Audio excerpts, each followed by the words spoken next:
అందరికీ నమస్కారం. ఈ వీడియోలో మనం తెలుసుకోబోయేది కార్తీక మాసంలో వచ్చే ఏకాదశి తిథి యొక్క విశిష్టత గురించి.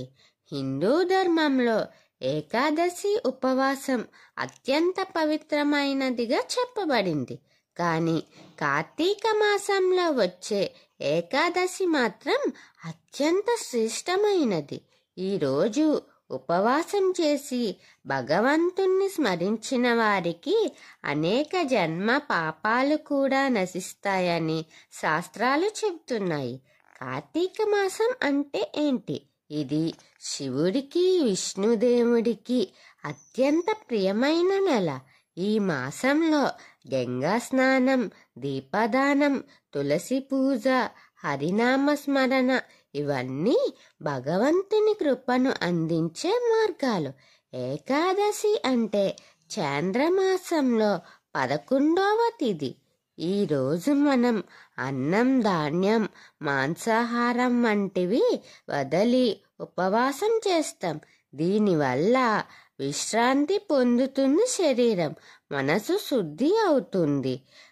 శ్రీకృష్ణుడు గీతలో ఇలా అన్నాడు: ఏకాదశి ఉపవాసం నా ప్రియమైన పూజా విధానం. దానిని ఆచరించేవాడు నాకెప్పుడు సన్నిహితుడు అవుతాడు అని చెప్పారట.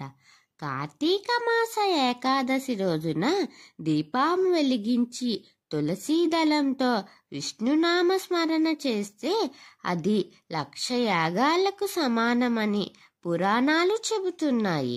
మన జీవితం ఎంత బిజీగా ఉన్నా సంవత్సరంలో కనీసం ఒక ఏకాదశి అయినా ఉపవాసం చేసి భగవంతునికి అర్పిస్తే మన జీవితం పవిత్రమవుతుంది. ఈరోజు భోజనం కాకుండా భక్తితో ఉండండి. కోపం కాకుండా కరుణ చూపించండి. అదే నిజమైన ఏకాదశి ఆచరణ.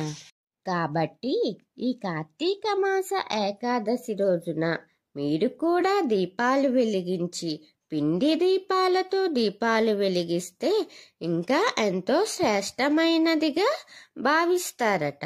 తులసీ దళం సమర్పించి హరే కృష్ణ హరే రామ అని జపం చేయండి.